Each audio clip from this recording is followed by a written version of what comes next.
భూమా నాగిరెడ్డి ఈ పేరు వింటే నంద్యాల ప్రజాక్షేత్రం అభిమానంతో ఊగిపోతుంది. పార్టీతో సంబంధం లేకుండా వరుసగా గెలుస్తూ వస్తూ నంద్యాల అంటే భూమా కుటుంబమే అన్నంతగా మార్చేశారు స్వర్గీయ భూమా దంపతులు. అయితే తాజాగా నాగిరెడ్డి మరణంతో నంద్యాల సీట్ ఖాళీ కావడంతో ఉప ఎన్నికలు తప్పడం లేదు. అసలైతే మన రాజకీయ సంప్రదాయం ప్రకారం ఎక్కడైనా ఏ వ్యక్తి అయినా చనిపోతే ఆ సీట్లో ఉప ఎన్నిక జరిగినప్పుడు ఏకగ్రీవంగా సీట్ను చనిపోయిన వ్యక్తి పార్టీకే ఇచ్చేస్తారు. నంద్యాల సీటుపై జగన్ సేన కుట్రపూరిత రాజకీయంతో నంద్యాల సీటుపై ఉప ఎన్నికలు తప్పడం లేదు. అయితే ఇక్కడే ఓ సమస్య వచ్చి పడింది. నంద్యాల సీటు భూమా ఫ్యామిలీదే అయినప్పటికీ ఆ సీటును దక్కించుకోవడానికి శిల్పా వర్గం తీవ్ర ప్రయత్నాలు చేస్తోంది. నంద్యాల టికెట్ తమకే దక్కేలా చూడాలని శిల్పా మోహన్ రెడ్డి కొద్ది రోజులుగా చంద్రబాబుపై ఒత్తిడి తెస్తున్నారు. అయితే చంద్రబాబు మాత్రం ఈ విషయంలో ఎలాంటి నిర్ణయం తీసుకోలేదు. నంద్యాల టికెట్ విషయంలో భూమా శిల్ప వర్గాల మధ్య తీవ్ర పోటీ నెలకొంది.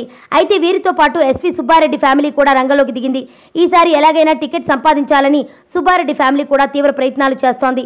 నంద్యాల టికెట్ను భూమా శిల్ప ఫ్యామిలీలకు కాకుండా ఎస్వి ఫ్యామిలీకి టికెట్ ఇవ్వడం ద్వారా చంద్రబాబు నంద్యాల పరిస్థితులను బ్యాలెన్స్ చేస్తారన్న వార్తలు వస్తున్నాయి. అయితే నంద్యాల టికెట్ ఎవరికి ఇవ్వాలనేది చంద్రబాబు అమెరికా పర్యటన తర్వాత నిర్ణయిస్తారని తెలుస్తోంది.